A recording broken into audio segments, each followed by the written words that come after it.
I get it. Mbijan aganyadi. Albaka. Mbaka important. Yo, nga transfer la sto. Ya transfer la sto. Ha, code nyingi. Okay. Korsa. Nsila ID soto. Ah, that's sorry. I get it. Mbijan bro. Albaka. Mbaka. Bara alla service o tariaka. Ah, mbale ki janna nun kunu bara tariaka. Ah, jannom yona forest de bureau. Gambia tonkon na no mbali ya bere. Ha. Birim koyna fo kato. Bari si kodo kino kato ni fo bolong blabe to. 56 branches mola soto Gambia jam. Ha? Ha. Gambia kono ani Gambia bantala bankol. Nko kodo kiya bere to. Kodo sifa fo falindiro fo nyaadi lafta même na kodi topoto nin kodi maraw. Jannam number 1 di nyonta. Andum fana nata anoda enterprise sotale. Wolam nyindi ko domorol fana kol fana be firale le dadi ma nin domorol ni fana beteat. Gambia dawda yalo ngam fa kendol sotale je. Ha wo mo yo diat ha. Apelenta baraka ba. Ni lafta nyelen kendol e bina. Yalo bu kanyi la ko la baraka ba. Yalo ndel chosano lo. Abaraka.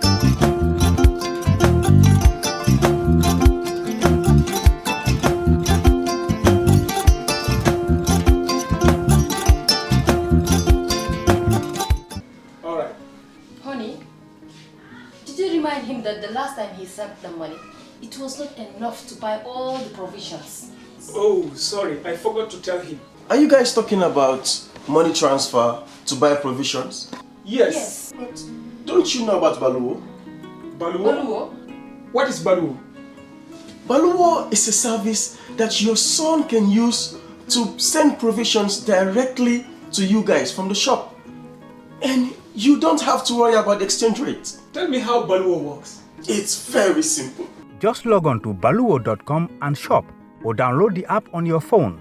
You can shop on the website or using the app to buy online basic products for your family and friends. With Baluwo, you decide what your money is spent on. Your money, your choice. Buy online products for your family and friends in the Gambia, Senegal, Nigeria or Mali. Baluwo, better than sending money. For the first time in the history of the Gambia, Gambia Printing Publishing Corporation proudly introduces the Biliomatic exercise book printing machine. The machine has the capacity to print more than 20,000 books per hour. Yes, 20,000 books per hour. It also prints magazines, newspapers, calendars, flyers, normal books and all kinds of printed documents plus items at affordable prices. With the Biliomatic printing machine, GPPC can now render high-quality and non-size restricted printing service supply across the sub-region. Rush now and partner with GPPC for all your public and private printing service needs. Print with us today and you'd be offered highly professional, reliable and efficient service delivery by our team of experts.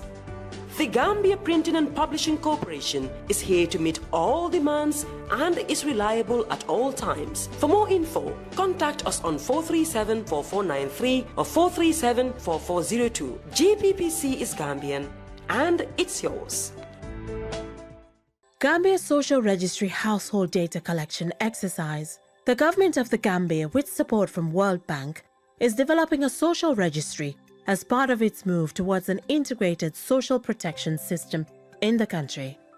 Gambia Social Registry will serve as a single entry point for the various social protection programs in the Gambia and will be hosted by the National Social Protection Secretariat at the Office of the Vice President.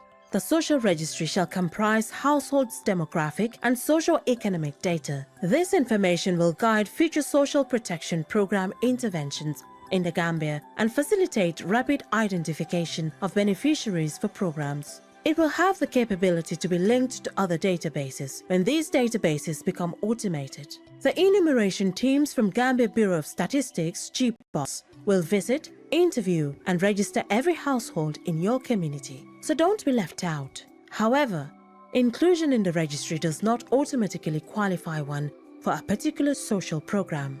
Social Registry has taken consideration of the key principles for personal data protection. Therefore, your data shall be confidential and protected. In view of this, we call on all and sundry to register their households with enumerators from GBOS. This message is brought to you by the Department of Information Services under the Ministry of Information.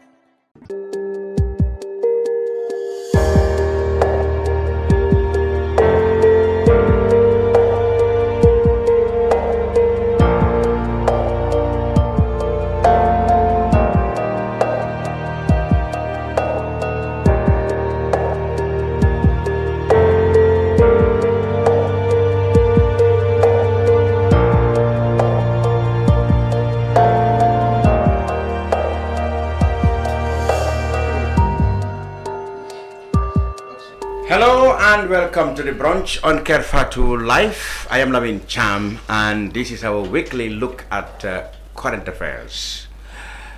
This week, on Tuesday, the 12th September, 2 members of the Gambia Police Force were shot dead, a third one seriously injured in an attack that the police said they have found a suspect. We will discuss that and analyze what is possible, what can really be shared. The National Assembly Committee responsible for government finance, acronymed FPAC, had passed a resolution giving an ultimatum to certain institutions and individuals to cough off in some cases millions or hundreds of millions of dollars or face prosecution. We will discuss this unprecedented move by our National Assembly with my panelists here in the studio. And they are journalist Yusuf of Gainaco, otherwise called Flex Dan, and activist Sait Matty. Welcome, gentlemen. Thank you for having us. On Tuesday, 2 members of the Gambia Police Force been shot dead in an unprecedented attack on the law enforcement agencies. I mean, the matter is still very much the hottest topic in the country.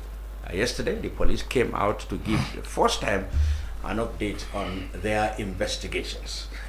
Now, they didn't give much information though, but they told us that they believed they have the right suspect, one Usainu Bojang of Brufut village, who is supposed to have been arrested in Jululu, that's in Casamas, and is now helping police in their investigations. They also said 6 other people have been arrested, and they said the suspect has told them that he's a member of the Casamas rebel group. But the police said they have not found the murder weapon yet, and they are not at liberty to disclose much information. But so far, what has been gathered has also generated a lot of debate.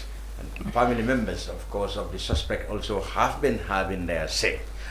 All these topics we are going to delve into, but like I said, of course, we can only talk as much as it is possible. Of course, we will going to respect the police directives that we shouldn't say more than is legally allowed or perhaps safe for the process of the investigation. So, Flex and Sait Matty, let me begin perhaps saying my own perspective of the whole scenario. I believe this is a very serious incident. I mean, where you have people or person shooting at law enforcement, that's obviously an attack on the state. A declaration of war, I sometimes call it. And at this stage, of course, I think what is really imperative, especially on the side of the security, is to try as much as possible to get to the bottom of this serious incident. And I hope that they will employ all the facilities and all the good analysis they could get to ensure that they really have the man or men or group of people who acted in this barbaric manner against the state, against the Gambian people. So I hope that whatever information they have, because they must have got information that they can share, is the right direction, and the suspect they have got is the right suspect, according to them, which the assurance they have given that, because the tendency is that, or the danger is that if, God forbid, they are wrong in their assumptions, that means a killer is on the loose with a motive against the state. So that means the danger and the problem is not yet solved. So, and if you look at the general public's reaction, of course, a lot of people believe what the police are saying. What is not disputable is that somebody killed 2 policemen with a motive. It is now the job of the police and our security to find out exactly who did this, for what purpose, and so. And in so doing, They owe it to the state and even to themselves. Yeah. Because obviously somebody who shoots junior policemen, he can also shoot senior policemen. You don't know the motive. So we hope that the investigation will go and get the right person who did this and for what purpose, so that everybody can feel safe. So what they have given have really, like I said, have generated a lot of interpretations. There are people who believe them, there are others who don't believe them. But then we have to give the police the benefit of the doubt, because they are on top of information that might not be available to us. So for the moment, we go what the police say, despite our own analysis and misgivings or doubts. We still have no way, no other thing but to really give the police the benefit of the doubt until we have come. But gentlemen, you have also been following the whole thing. What has been your I mean, I think I want to start by extending my condolences to the family of the the two police officers, brave officers for that matter, that could have picked any other job. They could have been like me. Me, I employ myself as a talkative. They could have done those things. They could have done anything else, but they decided to join the police to protect us. I mean, on that night I was in my bed, I was sleeping, I didn't know anything, but these guys were out working and doing what they wanted to do for my own safety, for everybody else's safety. And I think so we need to share our condolences, especially to the families, and even for the speedy recovery of Nancy, because I think this is the and that we hope that the government will take all measures to support her recovery, because for me, this is criminality. We don't know what happened and all those different stuff, but when things like this happen, the government need to take up, to own it up, in a sense that this is a threat against the state, and we are ready and willing to defend the state at all costs, and because a state must be defended at all costs, and so whether this person is inside, outside, for me, I've not been following on anything. Most of the things that I've been following is what is coming from the police. I am not an investigator, I am a commentator. I cannot talk about somebody else's job. I want to trust that the police will do the right job. They will come up with it, because at the end of the day, it is personal to them in this sense. It is personal because it is it is member of the one of them. Two of them, and then you have another. So people must allow them to do the work. And one of the things that I also noticed, and I was saying it the other 2 days ago, I presented a paper at MDI on these trends of coup, but I made a point that, I mean, even within this incident, where Gambians supposed to be united, where Gambians need to speak with one voice, before we know it, even people have started politicizing, pushing people here and there. We don't need that. And then the other problem you see with this other issue, why also this action is happening, where for me, I see the government spokesperson have no business talking about security issues. That's not his job. He's a government spokesperson. There is a security, there is Office of National Security. So government must also know how to communicate. From 2017, we've been talking about communication. Because what if you don't do it right, you create confusion. When you create confusion, people will not know what happened. Instead of helping people to relax, people will become more agitated, will become more vexed. And at the end of the day, everybody get confused and nothing works. So the police is responsible. Let us allow the police to do the work, and they are working with other security institutions, because during the press I saw the Office of National Security, I saw others that are there. Our people are interested in bringing this to justice, and I hope that the population should minimize the politics and then start focusing on how do we help the police to get the one that is responsible, or the group that is responsible for this heinous crime. For me, I think that's what we should be doing. Well, just before I go to flex, like I've been saying, I mean, the bold stops of the police. You said this is in fact personal to them. Of course, I mean, they are the ones who came on the direct attack, and as long as the solution is, I mean, the crime is not resolved or solved, there's still a threat that Yes, the government spokesman said if they had succeeded 14 or a dozen other PIU officers. That's very irresponsible. I mean, we don't even know, like, as if he knows everything that has happened. We'll talk about the issue of the government spokesman later. No, for me, like, those are the things that I say. When you say they are what we call national crisis. This is a national crisis. Yeah.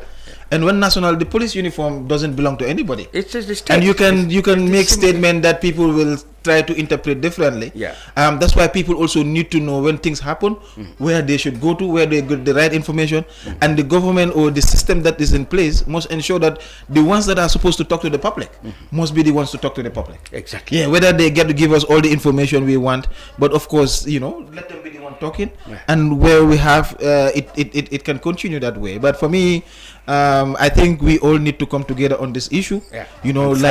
This should bring us together as Gambia. Absolutely. And this should bring us together, but not the divisions and the misinformation. Indeed. Tello, yes. What's your take on this?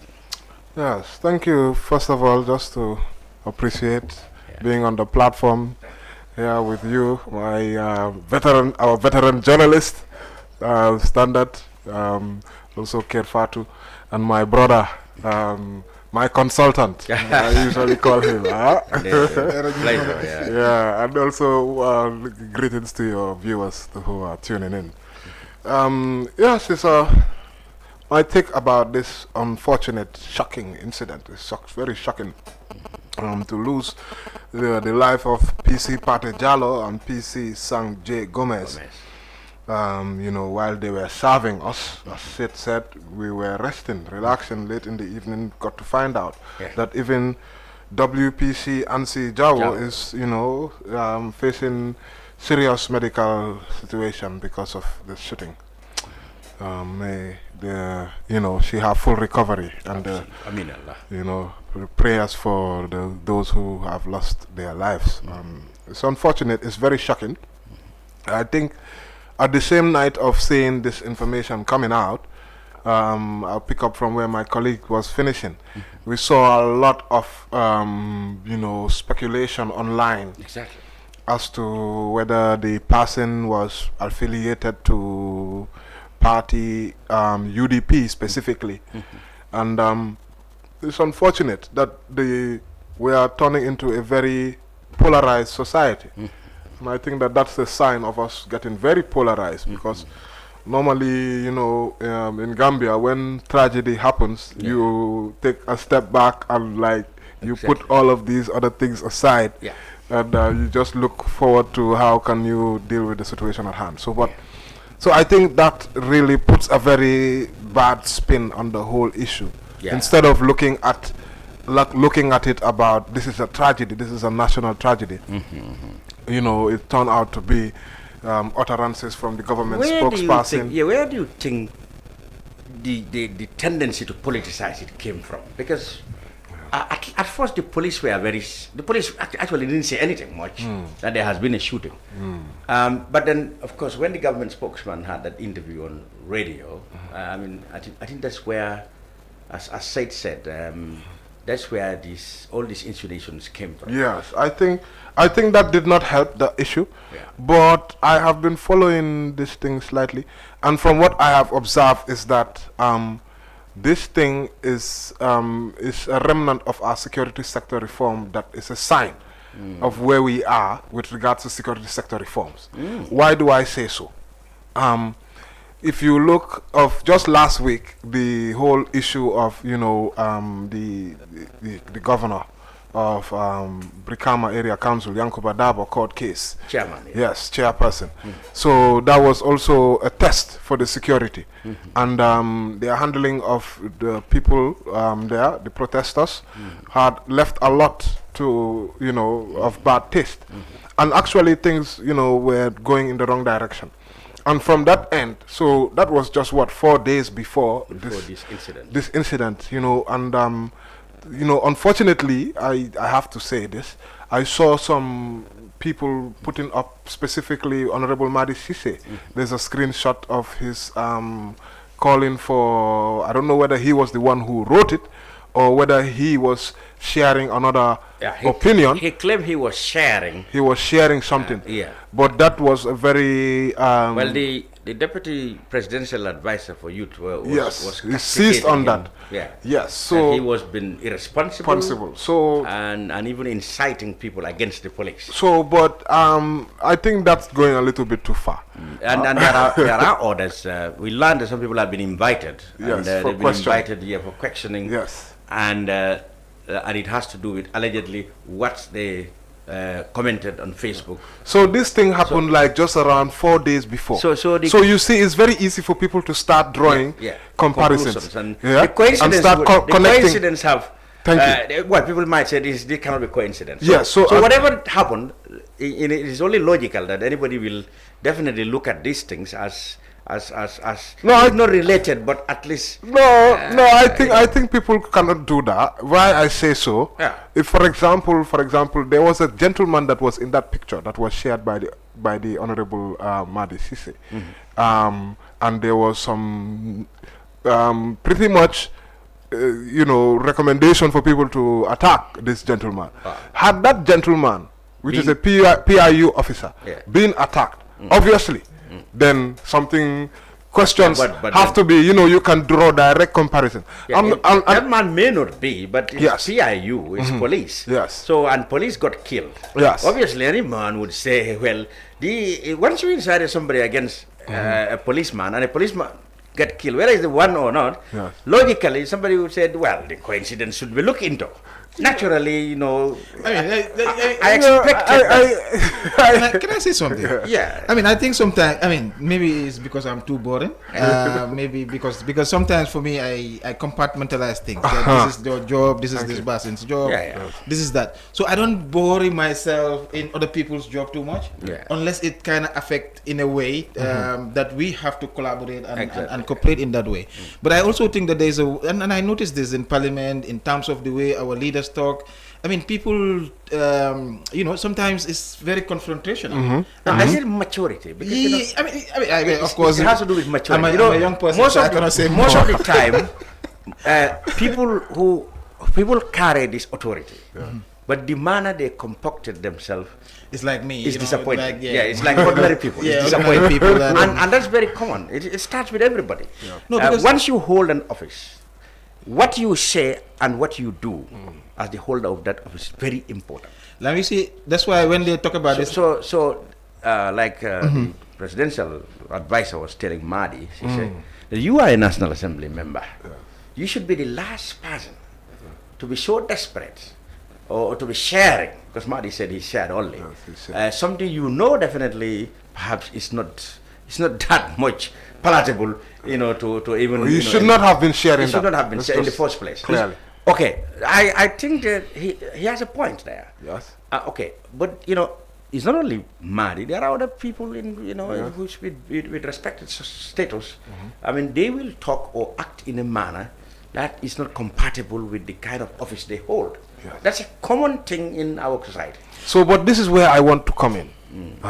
Now, even if such an attack was to happen, and such an individual was carrying party A, party B, or whatever, that does not mean that that is the party that is instigating that violence. Yeah, but it's coincidence. Yeah, that's I'm talking about you. So this is where. Coincidence. But the problem I have is that the problem which we have, even not is that a problem I have, it's a problem which we have as a country, is that people are using that to highlight that this is a violence coming from, which is why you see that the UDP even wrote a statement. That's why we need the police. Yes. Because you see, the police should be above. All of them. The police is not for here for any political party. The police should be police above is here for the political state, and the state must be that. So that's why we rely on the police to separate their job from political sentiments. Because if you do that, you will lose the bigger picture. Like what we are saying now. If they look and allow themselves to be swayed by politics and politicians, they will miss the bigger picture. The man or the group of people who actually committed this crime. If you don't get the right people, you have not solved the danger. Exactly. It's still there. So don't focus on what somebody is insinuating until you lose direction. So can I ask you, is that what do you carry from yesterday's alleged, I believe, Mamadou Sabali and Sonko Gambia. Well, what I They are understand, the currently- police just said they have been questioned. They have been invited for Are question. they still in detention? They are. As far as up to yesterday, they were. Up to yesterday? Yeah. The police said they have been questioned. They've been asked to go and be questioned. They said, because they spoke to some media which published that they were being questioned. Sonko was being questioned about a report filing by two police or a policeman about what he's posted.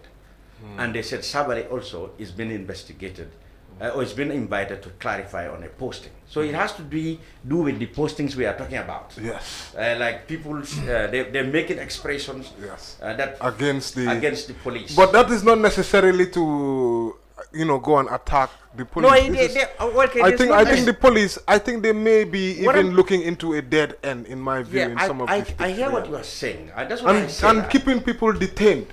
Yeah. Over the weekend, that style of arrest you on Friday or bring you in for questioning on Friday, and nobody sees you until on Monday. What I'm trying to say is that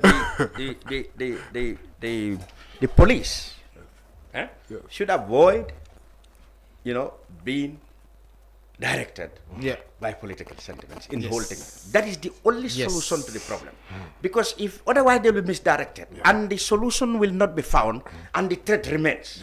So that is people's concern. Exactly. Forget about these political things. I mean, that is the nature of people. But as a professional body in the Gambia, they are the last hope for the whole of the people in right standing in the community. Lamin. And as he said, it's a threat against they themselves too. So they must show professionalism, get down to the bottom of dates and solve the problem so that we know who are the gangsters who are going out shooting people. And they might be there targeting somebody else tomorrow. Lamin, security is not politics. Exactly. Security is security. Exactly. And security is everyone's business, is everything that we need. When I was in junior school, me and one friend, now he's a military somewhere, we used to argue about, whether people are the police. And I think at one point here, we even have that conversation, whether people are the police or police are the people or whatever. So we had that kind of, argument back in junior school. His argument was that, we are the people. I say, no, we are not the people. So for me, I was on the other side. But every day you see, you grow up, you grow older, you become responsible. You start understanding all these different, elements and why they should function and why they should function within society. So for me, like you, I agree entirely that the police and professionalism must guide their work. And for me, that's why I said I'm not listening to anybody. I don't listen to anybody. This is a police case.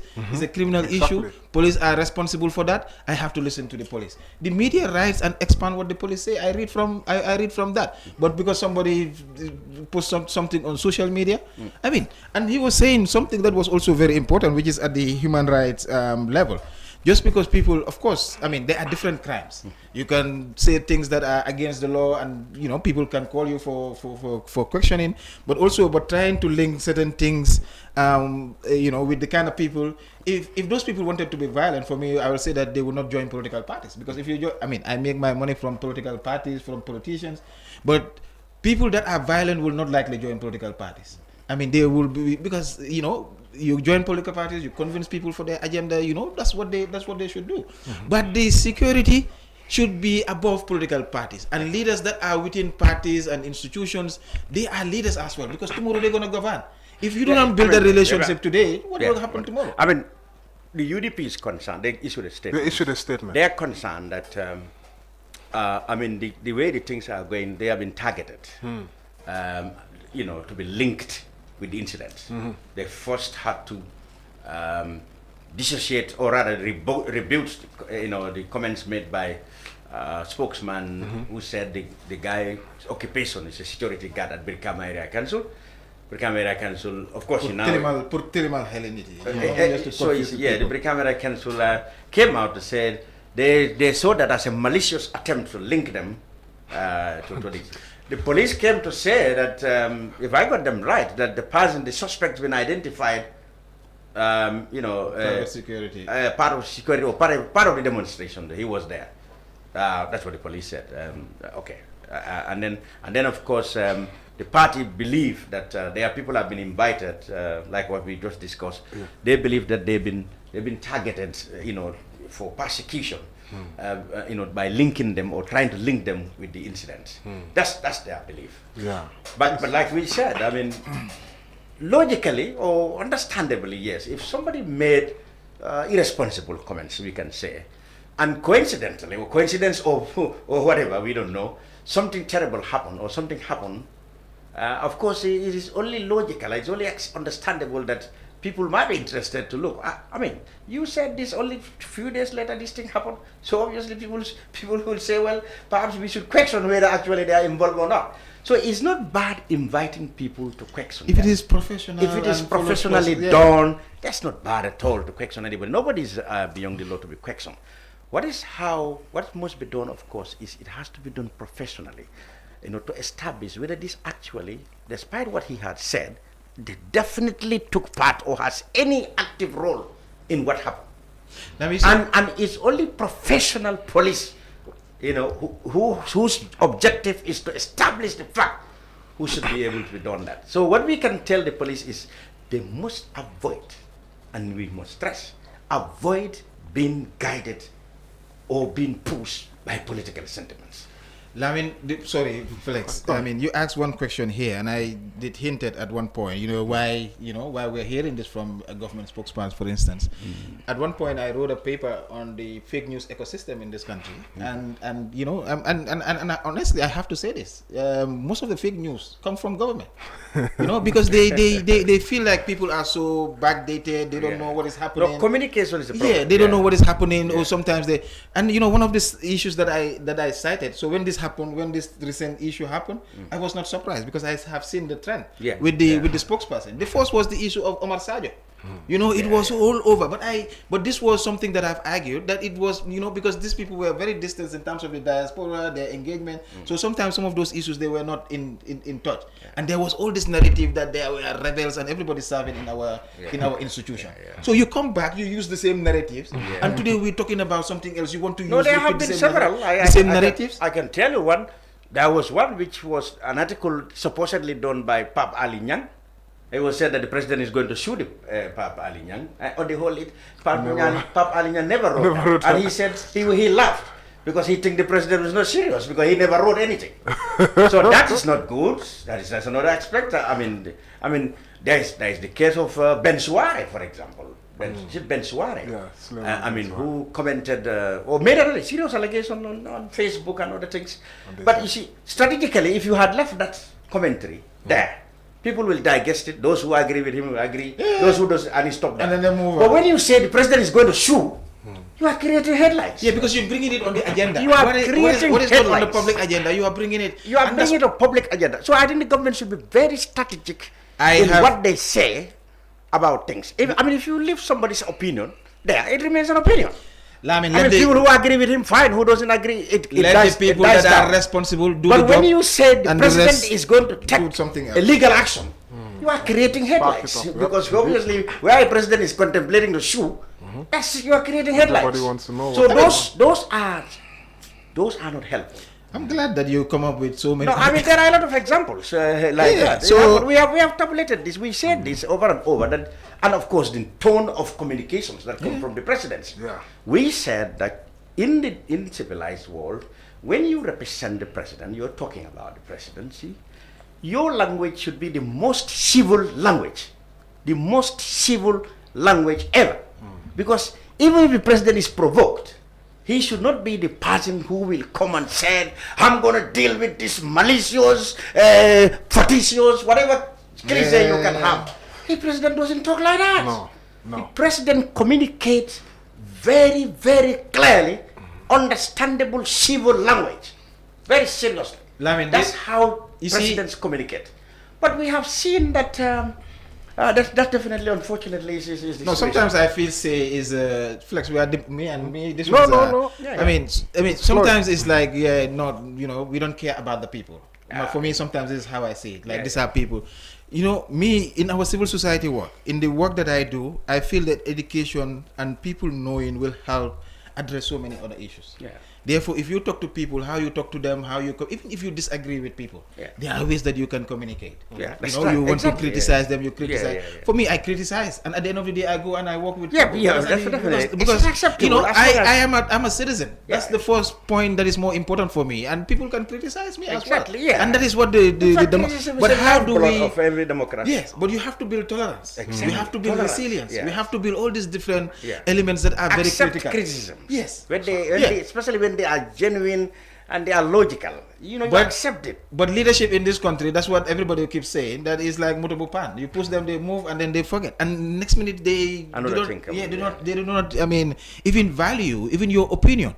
And those are the problems that this country need to address. So the police finally did the right thing. They took care of all communications. Now, henceforth, the police are now going to be in charge of all communications. We don't want to hear from the government spokesperson. No, I don't think that will happen. That's what I'm saying. No, that will not happen. Let it be given to the police, let it be given to the Office of National Security. These are the people that are responsible. These are the people that the people trust. These are the people that should be responsible. If you look at it, okay, all right.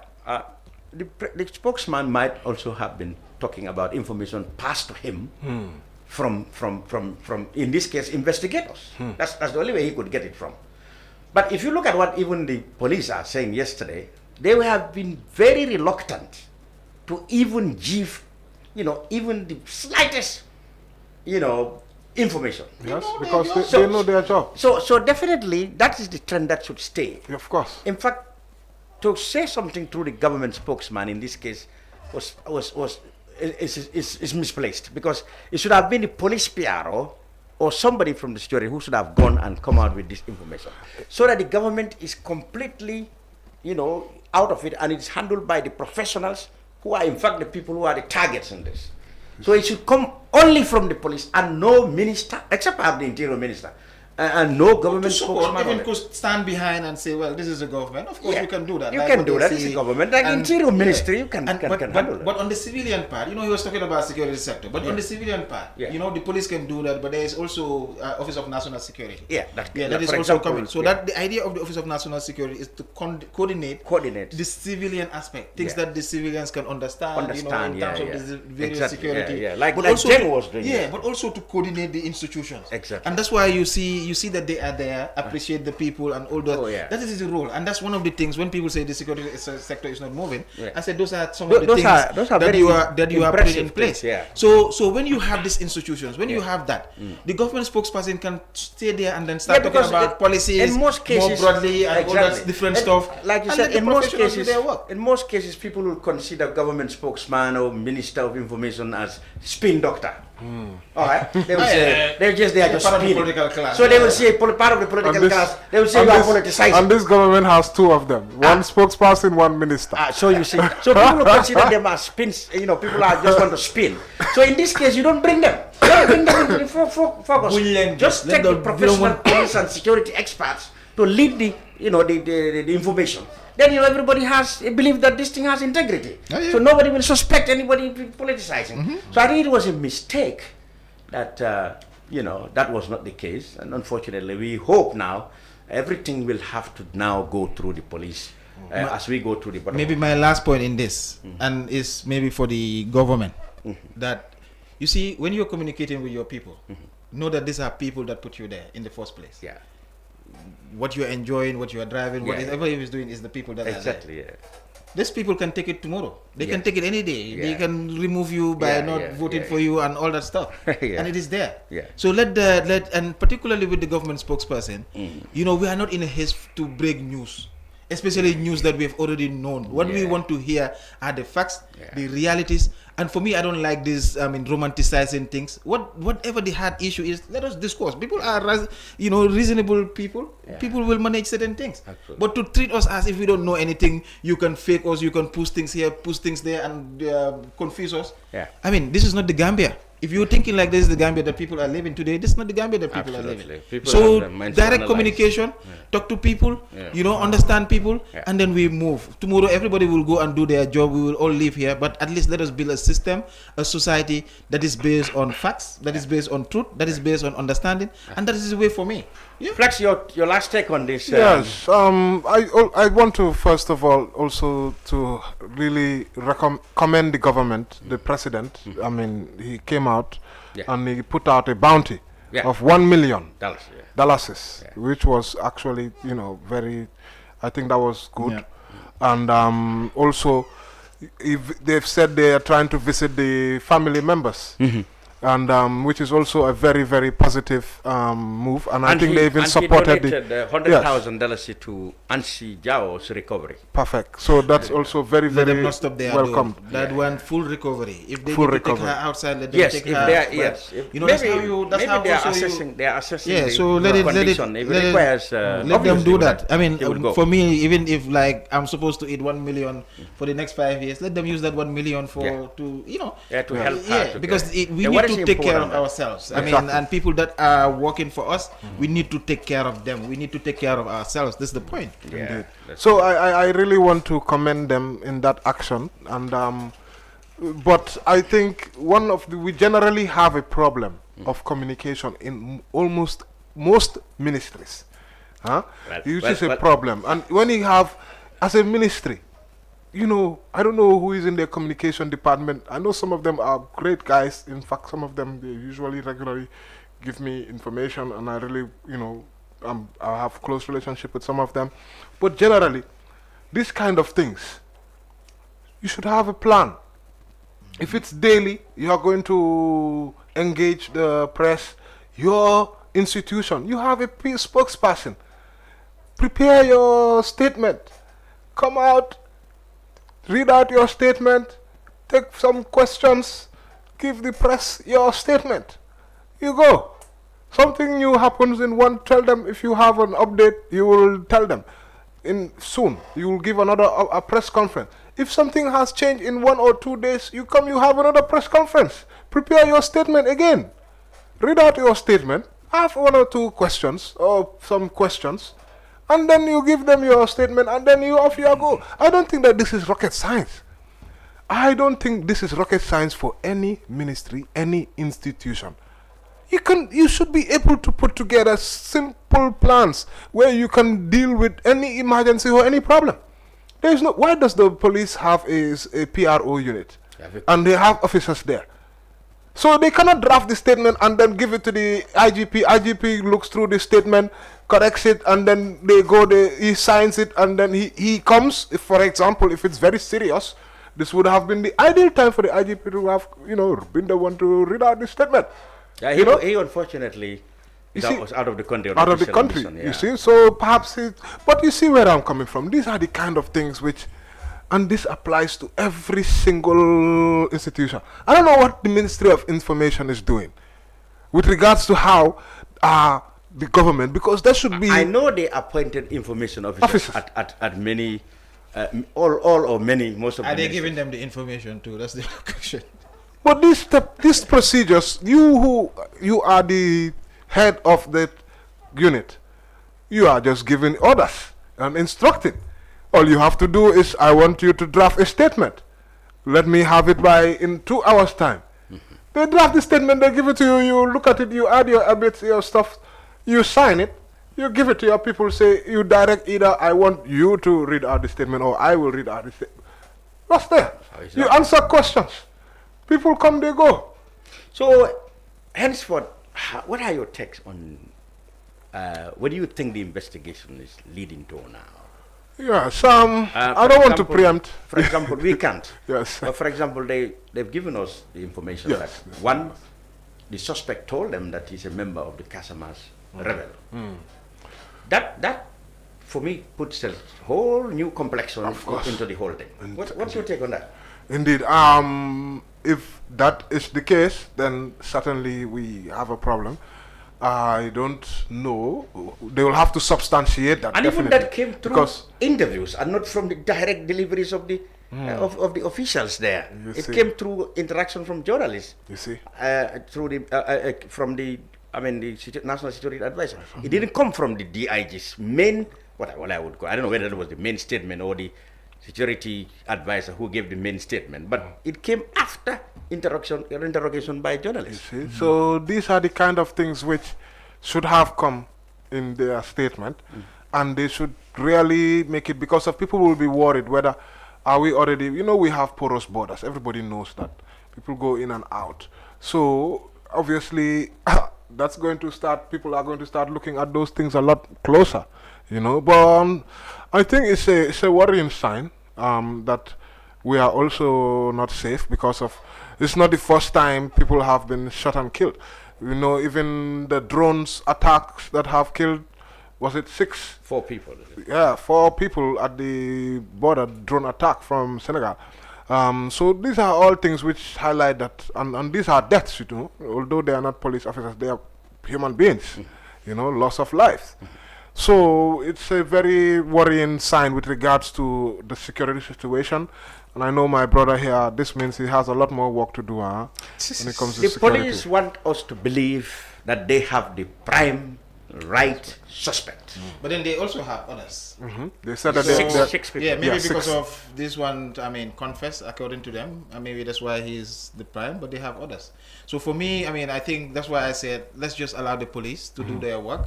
And then, like Flex said, let them keep updating the public. And then for me, there's nothing to anticipate. It can go anyway. So You feel it's too soon for commentators to begin to doubt, narrations by the police, because you saw a lot online. What do you make of that? You have a lot of analysis who wanted to. No, I don't doubt the police, their narration, as of yet. I can have some reservations with the government spokesperson's No, let's forget about him statement. now. Let's focus on the police now. Let's forget about him. So I really think that that's where we should base most of our reportage, and I think that they are going to do a better job, and I really, since they are giving us some information, they've told us that 6 people are being interrogated, and then they have already got one person who has made some confessions already. So I'm sure they will have information on them. The only thing I'm talking with police is they need to be in control of the narrative. So they will have information, and they can be deciding how they can be declassifying it, as long as they know that that information will not be used against them, for example, in their investigation, or even if the thing goes to court too. Because this thing, also police have to be very, very, reserved. It's not like they can just be updating every single day. They made that point yesterday. Yeah, because of this thing looks like it will definitely go to court. I cannot see this not going to court. Obviously, yes, one way or the other. They've gone too far now. Yes, this thing has to go to court because loss of life. That's the essence of the police. Yes. They are, when they prevent crimes, yes, and where they cannot prevent when it happens, they follow. They yes, follow the leads, they follow the investigation and all that. I am not trained into that. They are trained. Thank you. I trust that they can do the job. Let us allow them to do the job when we have the information as stated by all political parties I had to share with the police. And at that end, we are protecting ourselves in that endeavor. And that should be the idea. What's the idea of collective security? Internally, this is what we should be practicing. But for me, I think, there needs to be that engagement, constant communication. And I'm also seeing that they're communicating, even on the other issues, they're communicating. But we are coming from 2 decades of Jame, things we are done differently, and now we are getting them updating us. These are small things, small wins. That people in the long run will recognize that there are a lot of changes that are happening here, but of course there are a lot of gaps where we need to intervene and then support in that process. So for me, this also speaks to the entire question around security sector, and I think that's where also we need to continue to have the conversation. But most importantly, the police are not there for themselves. The police are working for us. And all of them, they want to kula nekal si naaj bi nga nekal ko si Kerr. And that's how we population need to also be be part of that process. Understanding that these are from kids, Look at the funeral yesterday. It's from a family. It's from a home. And so these are things that we also need to think about. And then, I mean, you know, in that way, love each other more. Certain things like this should make Gambians to be, we get angry, vexed, and say it will never happen again. And we start from our homes. How we train ourselves, how we train our kids, how we train everybody else.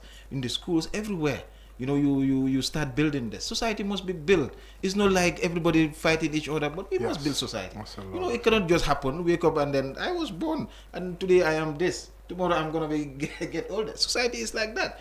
Countries are like that. They grow. If you don't invest in it, if you don't invest in the people, if you don't invest in the young people, because today 70% of this population are young people. All this security, most of this security is young people. The two people that died, these are young people. Very young. Very young people. And likely the one that committed the crime might be young people also. So we have a question also in terms of addressing the needs and the concerns of young people. So I think these are things that also go. I mean, I'm using this also to advocate so that we can think more broadly and in the future, so that as a country, you know, we'll be safer and safer. I just want to add that the NHRC released a statement, of course, Human Rights Commission, and even the civil society, Tango.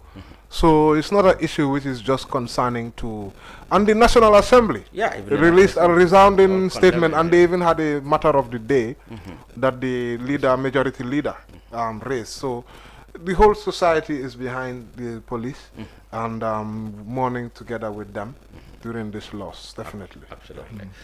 So our condolences to the police and the families of the fallen police, and our prayers for speedy recovery to police PC woman, WPC, Ansi Jao, who is recovering.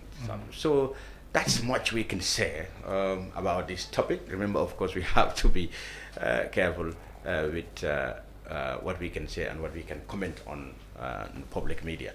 We hope the police will continue to do due diligence to the case and investigate it so that we know exactly who committed this barbaric act against the state of the Gambia. We'll turn to the National Assembly because over the last few days the committees have been reporting to the plenary sessions, and one committee was active, was the committee that looks at government finance management, acronymed FPAC. They've been doing due diligence to the Auditor General's report on many government agencies and how government money, particularly during the period of the COVID, was spent. Among the things they did was to come out with a resolution that was very clear on the way to go about in recovering what they believe were money that were not properly managed. The National Disaster Management Agency, for example, have been asked to cover $100 million, and the GPU, and the grant committee of the GPU, or the grant committee that disbursed the money that was given to the Gambian media houses, some of them that is, have also been asked to cover $500,000 of money they believe has not been spent, or there have not been a statement saying what had happened. These, among other things, were in the resolution, and they were very firm. They said they have only 10 days to go, otherwise they will face prosecution and investigation by the Inspector General of Police. Flex Dan, you covered every twist and turn in the National Assembly. This sounds unprecedented and a very serious tone from the Parliament. So tell us, how do we come to this? Well, this is part 2 of COVID, phase 2 of the COVID audit report, which has been debated for some time now. And they have written, that is the FPAC, have written their report. In this report also is one consolidated report together with the 2019, which has also been making the news. Probably we can't deal with all of them in one session. So in this COVID findings, the government found that a lot of money has been wasted throughout this COVID. You have been reporting it on Standard. Coupons, undelivered food, $100 million is worth of undelivered food by NDMA. Also $37 million worth of oil that was supposed to have been delivered by a company, never did. Ministry of Health, millions as well. Let us get the table and so that we can give you the actual figures. Ministry of Health, 1.65 million missing payment vouchers. Also for the Ministry of Health, 1.165 million overpayment of frontline workers. If you can remember, when the Minister of Health came to Parliament and said that there are ghost names inside this allocation, this frontline payments. Exactly. You remember what he was talking about. Now we can connect the dots. 4 Gambian embassies. Yes. 4 Gambian embassies: Beijing, Abu Dhabi. I don't want to say the wrong names, but I know those 2 are there. They are having $1.38 million, and this money should have gone to students. Yes. So poor students that have been protesting. If you remember that time, there was even once, I remember I hand-delivered a petition from Abu Dhabi students, and I made a video outside the Ministry of Foreign Affairs about it. These people were protesting. They needed support, not knowing that this is what was happening. So 1 million? $1.38 million. They were supposed to disburse this to Gambian students that are abroad. In these 4 embassies? Yes, in these 4 embassies. Now those students, they never got that money. And this is what is happening. So they said apparently that they used it in operations.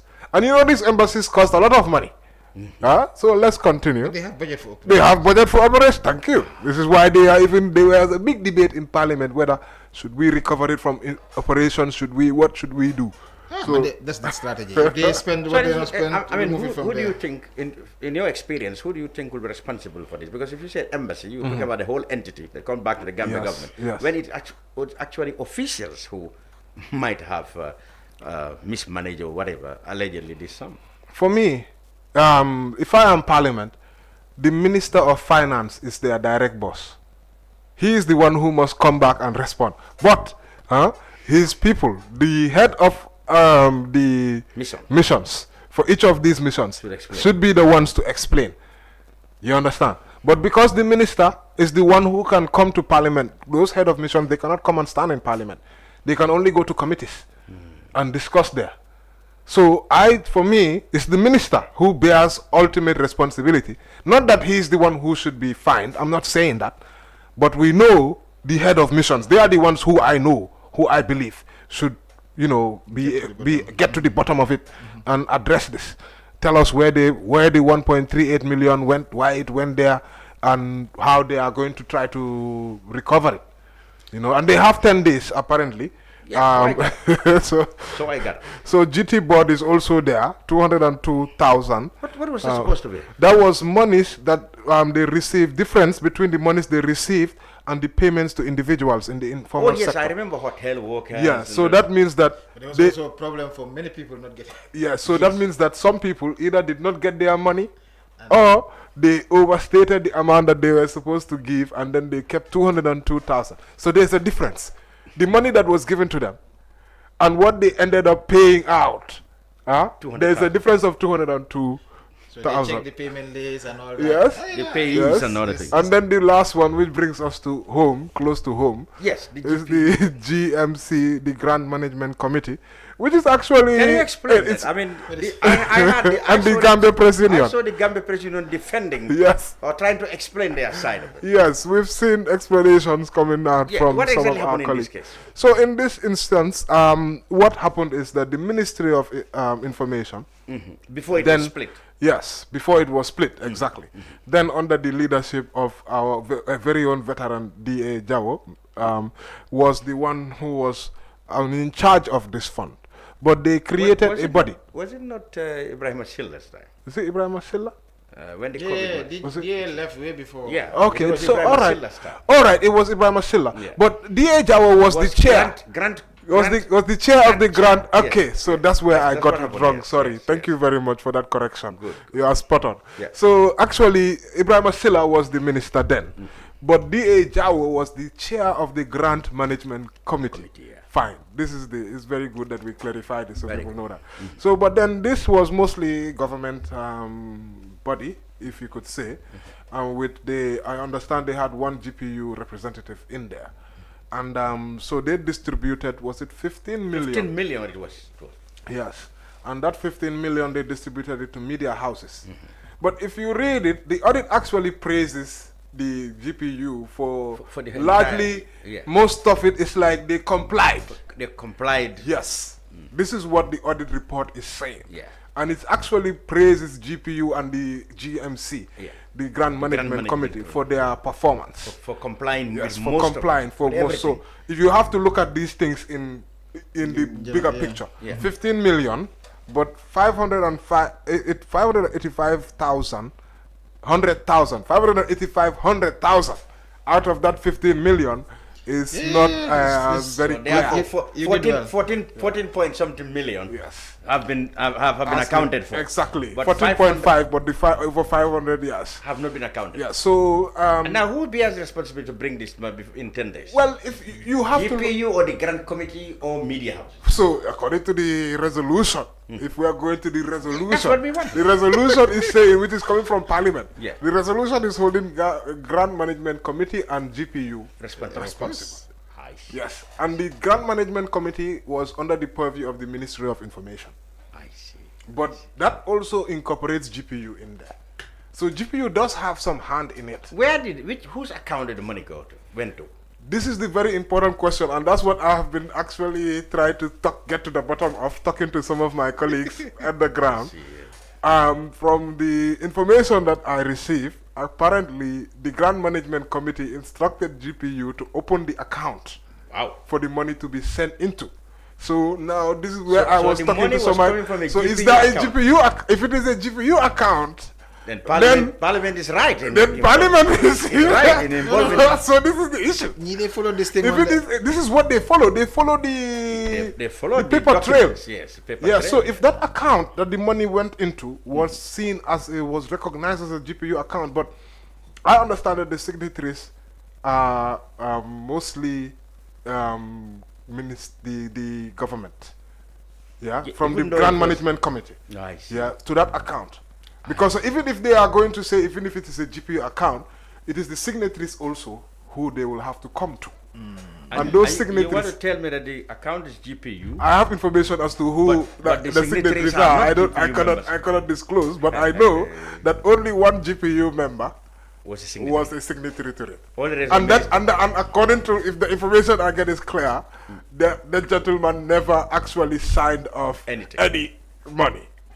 So then the monies was being signed off by individuals from the Ministry of Information. But then this money's got to the people that they were supposed to. Yes, they got to them. So now that's the very important issue. They got to them. I really don't see much wrong done by the Grant Management Committee, if I am to give my personal opinion.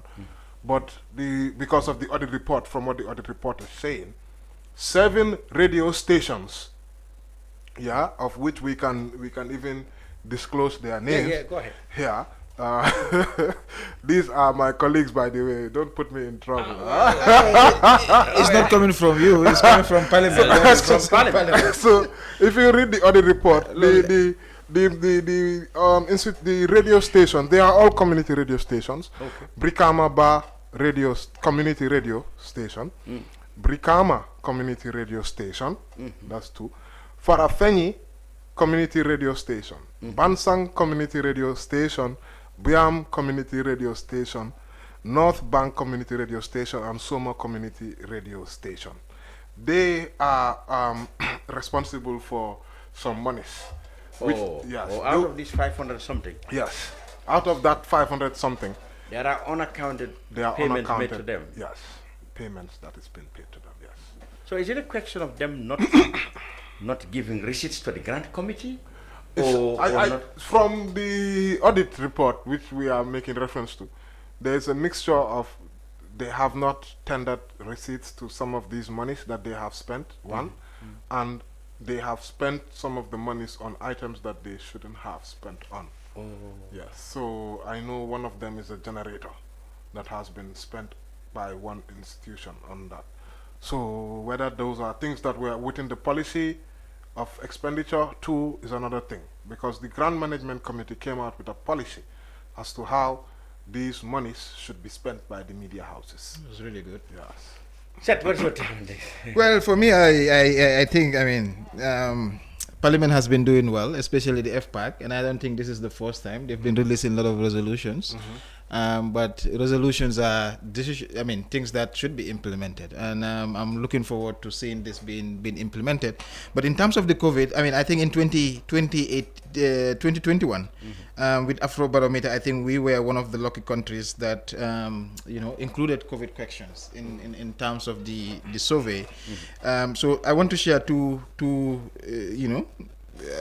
maybe indicators. One is government assistance and performance in terms of the COVID fund. So, and for me now, I am connecting with what Felix is saying. I'm connecting to say that maybe perhaps this is the reason why people were saying some of the things that they were saying at the time. So for instance, we asked them whether since the start of the COVID-19 pandemic, have you or your household received any assistance from government, like food, cash payments, relief from bill payments, or other assistance that you were not normally receiving before the pandemic? And out of that, we had 79%, almost 80%, that said that they have received government assistance. Even myself, I receive government assistance. What No. You need that. I did not take it but my neighbor was there, so okay. But then the thing is, when they came, I said, perhaps you can go to some, because I can still afford that. But they say, well, it's for everybody. But now, with 100 million of food going waste, now you can see why 20% of the population did not receive government assistance. And then, you only have 1% that says they don't know whether they receive government assistance. So imagine all these different monies reaching, perhaps we will have covered the entire country. But then look at in terms of receiving government assistance, also we had about 97% of those in rural communities receiving government assistance. So it shows that, of course, to a large extent, but in the urban area we only had 66%. And then you have more men, 81% compared to 78% receiving. But in terms of fairness of government assistance, this is where also the issue is. People receive, they said they've received, but 41% or 53% say it wasn't somewhat unfair or very unfair.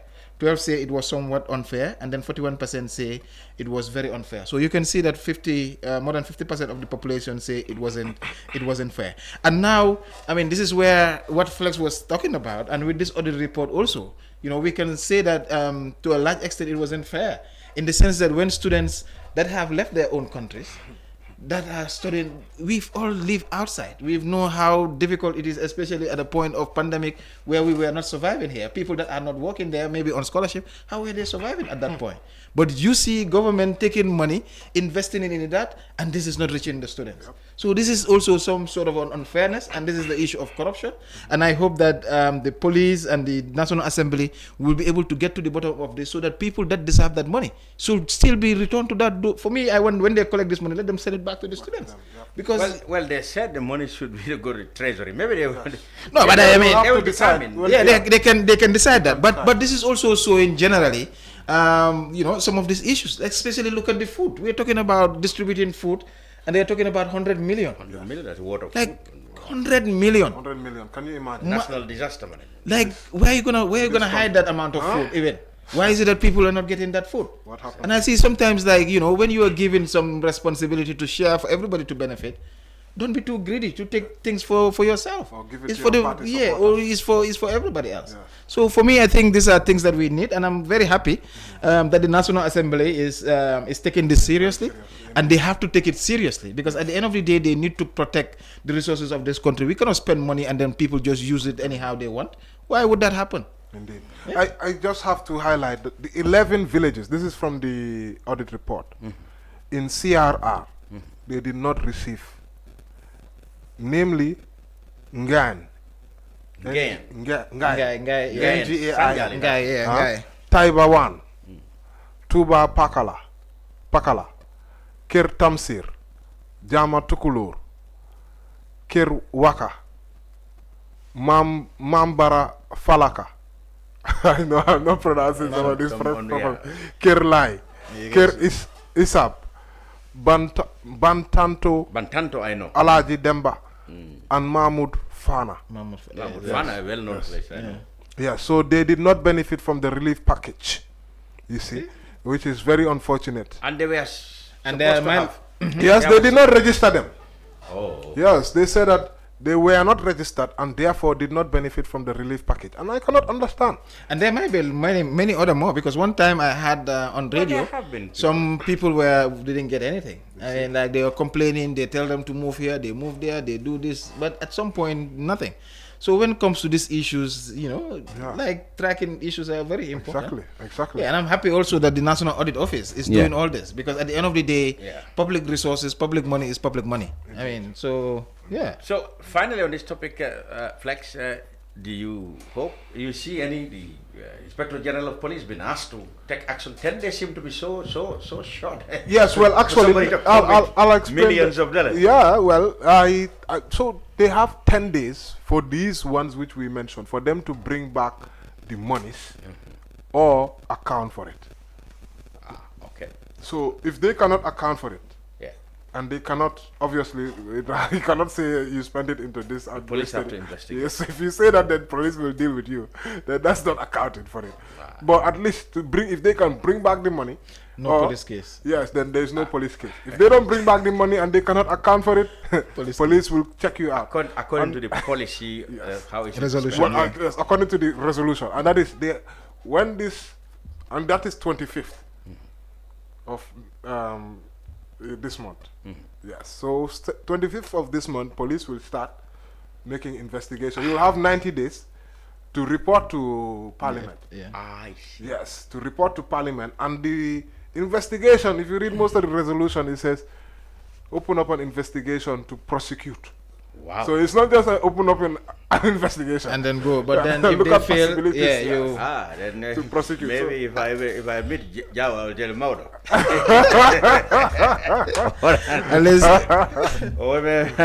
And maybe Ibrahim Silla said, hey, you after the money. Where's the money? Well, there you go. Finally, should they go to Faraba campus or should they stay at Kanifing? That's the University of the Gambia crisis. Over the last week, of course, the university, the Ministry of Education, Higher Education, that is, the university authorities, have been at loggerheads with students and some staff of the university as to whether they should go to the new campus, Faraba. The staff and students argue that basic facilities are not in place to make learning conducive in Faraba. Authorities, however, said, no, this project cannot go. It's the longest project, 12 years running. There has to be a conclusion to it. And they have been paying facilities for university to operate. In some cases, they even operate on trees. And they said now the lectures must be transferred to Faraba. They said there will be transportation. They have made agreements with the Public Transport Corporation. Water, the contractor is working on the provision of water. There's electricity already and internet and stuff like that. But the loggerhead still continued because just 2 hours ago, I think the students were at a press conference. We will bring you details of that. But then, very quickly, gentlemen, should they go there or? I mean, that's their campus. I mean, we have to go there. But for me, I mean, everybody want to go to that campus. I mean, I went there. You're supposed to be a lecturer. But now I am. I'm trying to. Now he's a consultant. Yeah, but no, I'm not a consultant. I'm bridging theory and practice. But what do you now. make of this? Well, I mean, I think for me, I mean, of course, the length of the project should not matter, at least if it is almost complete and people have seen the structure. I've been there, I've seen the structure. It's going to be, students will going to enjoy it. But I think you cannot take thousands of students to a place where there is no water. It's not even healthy. It doesn't make sense because Faraba is also very far. And then you're talking about electricity. If these facilities are there, if water is there, electricity is there, then I say, well, what other excuse would the students and the staff have? They will have to go.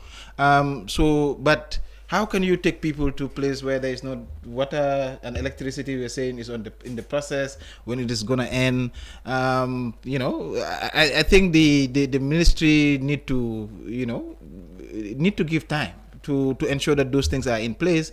the building they're gonna score a point because it's beautiful, and we've been looking forward to come for Faraba. And I think when the university moves there, it's going to change the whole landscape in terms of the development, because students are going to be there, and all those things are going to be very important. Dormitory, they all agree that it's not ready.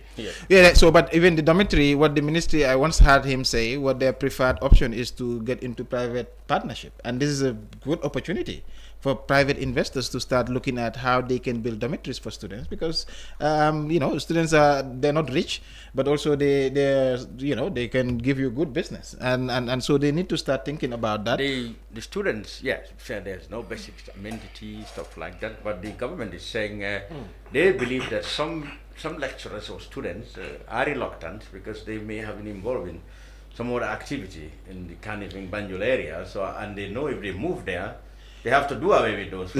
So they said that they probably if they have ulterior motives. If they have water, if there is water in campus, they say check. If they have electricity, let everybody complain what they want to do. Let the university move, because then there will be no excuse. You see, sometimes this ulterior motive, but if they have the water, if they have that thing, people will find their way. If they don't want, they can defer until they're able to go. We were here in Kanifing. I mean, we were not happy when they said they were going to move us to Birkama. Me, I live in New Jersey. I was not paying fare, but at some point we have to pay fare, because there were people that were living in Birkama that were paying fare to come. So it was their turn now to enjoy. So I go to Birkama? I went to Birkama. But now, now, aren't there some lecturers who are doing other jobs? And probably they are reluctant to go to Faraba because they will have to give up those jobs. UTG. It's not the reason they're UTG. There is it's not like high school or any other school where you do at 10 o'clock you do this course, tomorrow o'clock you do that. It's also designed in a way that individuals can pick their own courses and do their own learning in a way that they can do that. So even lecturers, when I used to teach maybe 2 days, and I used to teach like 4 courses. So 2 days, each day I teach 2 courses, and I spend the whole period on campus. If I go, sometimes I used to escape from classes, so that was the issue. So people can also pick in terms of when they want to have their courses. So there's that flexibility that could be found there as well. But even if they're engaged in other things, you teach as a master's holder, you teach about 4 courses in the week. Like 1 course per, it could be, if you want you can teach 4 days, if you want you can teach 2 days, if you want you can teach 3 days. I mean, there are those things that are there. So people can manage that to do other jobs. I mean, they can manage that to do other jobs. And I think that wouldn't be. For me, I think the only reason stopping this, and I think it is also fair, I don't want to see people go there, you have thousands of students, toilet is not ready, there's no electricity. How are you going to communicate? How are you going to do your work? How are you going to do all those things? That is more reasonable for me than saying people have ulterior motive or not. When these facilities are available, whether they like it or not, everybody will move. If you don't want your education, you can stay. It's your choice. But the institution must move, and that's what is built. We spend millions to build that, that institution, so people have to move. But they cannot move into an incomplete building. If it was my personal house, I don't mind, but it's a public property. Otherwise, before we know, the toilet will start going this way, everything will start going that way. Doesn't make sense. That's a problem. So let them be careful. Let it be even January, so that they can put all those things that the students continue for this semester. And I think the students were complaining. I was even engaging the president. They were complaining of even the delayed start of the program, because some of them also have plans. The government's argument has been that there has to be an end to this. Let it be finished. You cannot an end most like the project is finished, and then they hand them over the key. There is water, there is toilet, there is everything else. That's the finished project. The students say it's the ending. The project, even if the people they took some journalists there for them to verify whether this facility is in place, and they wouldn't give them access. The authorities the government said let the place not be accessible to them. I mean, the permanent secretary said the students did that without consulting them. Even is that, when I went there, we were doing research on India, because we are interested in China, India, and we are doing research in Indians and how they do constructions or their role within society. For me, that's the kind of work I do. So we went there and I saw the structure.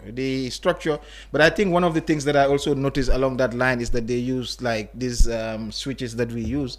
they tend to bring in their own switches so that we can keep replicating. For the UTG, I hope that is not there, because otherwise it will keep costing more money. Let them use what is there so that people can use those kind of systems. But in terms of access and all that, I mean, the campus is for university students. If university students want to see that, I mean, there is not this push and pull, whether it shouldn't be there. But then the ministry, I mean, Prof. Gomez, I know him. I mean, he wants to do things, he's hardworking, he has good intention. But for this one, I mean, I wouldn't advise that they move, because the damages might be even worse than what is currently there. Let them be careful. This is a beautiful building. I mean, this is a beautiful structure, this is good, and the students will enjoy it. But let them take their time, finish it, let it be ready, well painted, people know where they should go, you know, what should happen, and then they move. Movement is just not up you know, like a wake up and at them sayon. It has to be planned. It has to be prepared. People need to know where to go, where the administration. They've been planning for the last 12 years. Yes, you see the problem. problem. No, they've not been planning for the last 3 years to move. They've been building. You know, they've been building, but planning for this is very recent, because even before we said it was going to be earlier, but now they said again it's going to be this now. Let them move it to January so that they can have water, electricity, and all those necessary facilities, and then students move and simple as that. Correct. I mean, most of the time. Don't forget, he has a vested interest in this. Of course. No, me, I'm no longer. I'm not a UTG now. Once a UTG lecturer, always a lecturer.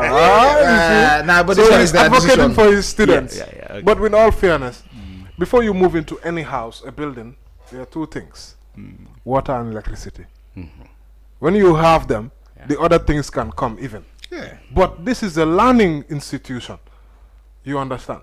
I want to highlight that even if they're moving, that doesn't mean that the project has been completed. You know, you move in and you are still working on the project. Doesn't mean that the project has completed. That means that they are still working on the project. Yeah. So I think that was also like a facade, you know, to make it look like once they move in, then the project has come to conclude. That's not true. Your own house, you can do that. Exactly. But public property. Thank you. Public property. I would not advise that. Yeah. So I really, for the project, because of I know Professor has worked a lot.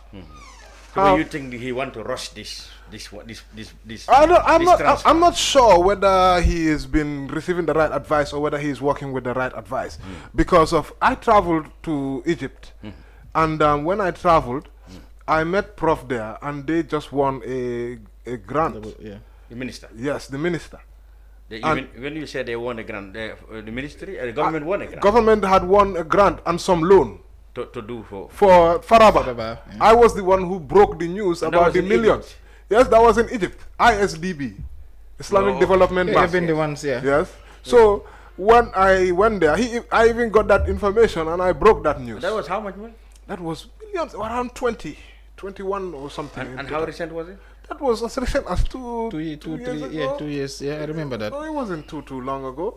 So if you see, from that time to now, it's not that long. Yeah. So I think that, and why I'm saying this, I want to highlight the amount of work that I've seen him do. He was my because boss. As soon as he came in, to be very fair, this thing accelerated. The UTG campus Faraba construction. If you work with Professor Gomez, you know Professor Gomez. He doesn't sleep. He works like. That was when this thing started to move there. Commendable. Yes, so he has really, and this thing was stagnating. It was not moving. But when he came in and he really pushed this thing, and got the finances, got them to start being able to do the work and all of that. Maybe he's over enthusiastic to get this. Yeah, well, you know, that's why I say it's coming from good intention. You know, Prof, me, like, he was my lecturer, the senior colleague. He became my boss as the dean. I mean, I only know him for one thing: work. If you go to university, he will be the first in, he will be the last out. That's what everybody know him for, and that's the commitment. And whatever he wants to move, he put his heart and motion and everything inside that. And for me, this campus is the same as he's explaining. He wants to see it happen, because at the end of the day, it's for the benefit of the student. But for me now, I think, pressuring students to go at this stage when where they're claiming that these facilities are not there, you need to think about that. Yes. You need to think about the cost, you need to think about that, and take time. I mean, I'm saying this here, let them take this semester here, and in January, by then they will be ready, and then they move. Prof will be happy, students will be happy, everybody will be happy, the country will be happy, and then Jam will be Is it possible that I can squeeze in this anti-corruption? Yes, that's right. That's a very big news. Yes. Just on Thursday, Parliament had the consideration stage of the much anticipated anti-corruption bill. Since 2019, this bill, December, it has been tabled. Same time with the access to information bill, which came in effect in 2021 very quickly. So, but the anti-corruption bill is still in Parliament, and they've done the consideration stage, which is clause by clause. But the problem, there are a series of issues that have been arisen from this. And the biggest one is that before the Commission will take a prosecution step, they will have to seek consent from the Ministry of Justice. So, which means... How independent will they be then? This is the question which some of us are raising. Although the Constitution, Section 85, does give the ministry some power to intervene and to, you know, get involved in all these things. Me and Sait have been debating about this aspect. Incremental or... Yes, I believe that this is going to be a toothless bulldog. The Commission has to get permission from the minister who to prosecute. My argument is, if this is the case, let us just open up a small office under the Ministry of Justice. Instead of opening up a whole commission, Flex, Sait has a different argument. So what did the parliamentarians have to say about it? Well, they were actually FPAC chair recommended for this clause to be amended so that it will be may consult, and instead of shall, which has to be, seek consent, which is what stayed in there. You see, so but unfortunately, with a combination of the Minister of Justice and the chair of the Committee of the All, which was Sidi Njai, they managed to keep it as it is. What's going to happen? Is it going to be passed now like that? Yeah, it seems like this is what is going to pass, except something happens. Except they reject it. No, they don't have to reject it. There's still another stage. Wait, Standing Order 74 in the Constitution allows for reconsideration. So is there any possibility that Yes, they can. If any member can... Are the National Assembly members well educated on this clause? Every member can look at Standing Order 74. Standing Order 74 is on reconsideration, and which allows a member to table a motion to amend any part of the bill of the Constitution. Did you see did you foresee anything like that I happening? am hopeful that they will do the needful of at least taking a step back and avoiding us having a toothless bulldog. I think that this commission, if it goes in the state which it is, it will need further work for it to get to the position where we really want it. It won't be effective if the commissioners have to ask the Attorney General whether to prosecute Flex Olawenjam. What about if the minister is related to the person? This is exactly the same question Honorable Suleiman Saho raised. Honorable Suleiman Saho of Central Badibu. He raised this question. He's been making controversial comments. Yes. I was going to add the FGM thing, but next time. We don't have time. Can I add one point with what Flex is saying? I mean, I think for me, I think generally I agree with his point, but anti-corruption is not only about prosecution too. You know, it has other aspects. That's why I say it's not going to be a toothless bulldog, because there is the education part, there is a learning, you know, where you do the preventive measures. For me, if I have ways, I will want to work on preventive measures, not people to commit crime rather than committing crime. So prosecution's role would be there for deterrence. And so now is about how do we go about the prosecution. And that's where the disagreement is. I say, let's go with this way.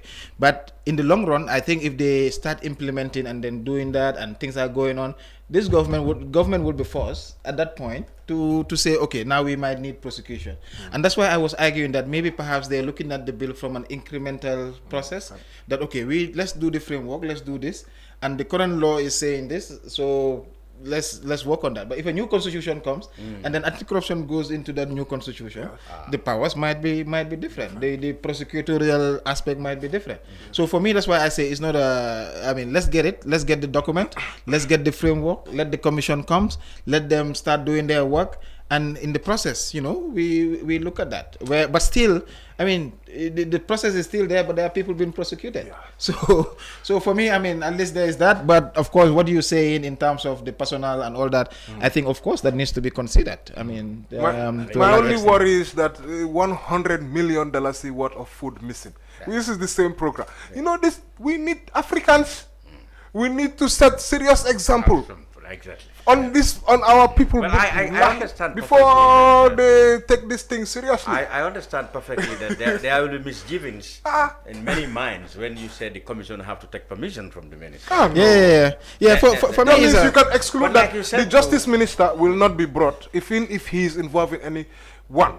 The friends of the justice minister, even the justice minister has a boss. He will have to consult the boss. Do I have to? So, but then if it has to do with the justice minister and if he's engaged, well, but we don't do that in this country. But even in the current state, the minister still has powers. Yeah, he has powers. He has powers to do things. I mean, to recommend cases to be tried or not. So that's still there. But then, of course, this is supposed to be a commission that we pay for. That should be independent. Yes. So they should have their own legal unit. Yeah, that's right. Let them prosecute. So they build that. This one, I can understand the misgivings in there.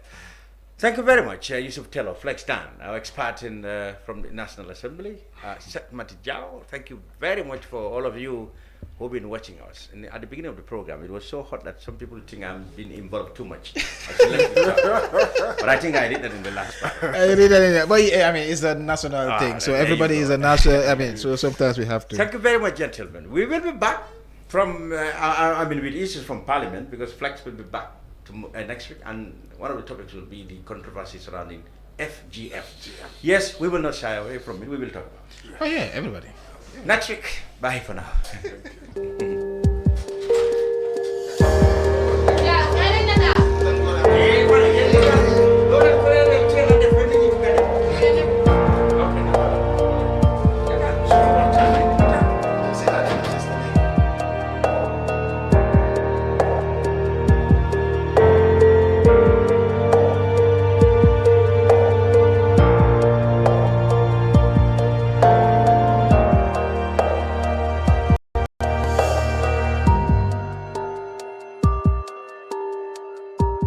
We live in a day and age where technology is creating a world without borders, filled with unlimited potential to improve the lives of the people around us. Innovarex Global Health ushers in a new way of leveling the playing field with increased access to quality healthcare services delivered at your doorstep. Our qualified professionals are equipped with state-of-the-art point-of-care testing technology to conduct tests such as kidney function, liver function, electrolyte tests, body composition, hemoglobin, A1C, and many more services with the highest efficiency in delivering results. The addition to our flagship Wellness on Wheels, more fondly known as WOW Delivery Service, brings the entire clinical experience full circle. IGH has remained committed to creating the future of healthcare delivery. Gone are the days of sending loved ones outside the country for basic medical services. Innovarex Global Health offers a new peace of mind and takes pride in delivering the quality of care we all deserve. Islamic microfinance is becoming an increasingly popular mechanism for poverty alleviation, especially for developing countries around the world. This microfinance service adheres to the principles of Islam as a form of social responsibility. Yona Islamic Microfinance is the Islamic microfinance of choice in the Gambia, trustworthy and reliable. At Yona Islamic Microfinance, we provide savings products, current accounts, financing products in conformity with Islam. In addition, Yona Islamic Microfinance also offers local and international remittances, Takaful Fund, management of zakat, management of awqaf, trading and investment, and building of strategic partnerships to bring financial services to the doorstep of the poor with donor projects, madrasas, youth organizations, women groups, and farmer organizations. Make a choice with Yona Islamic Microfinance today. For more information on Yona Islamic Microfinance, call 377-2151 or 9832-151 or visit Yona head office at Tipa Garage, Bakote, or visit any Yona branch located countrywide near you.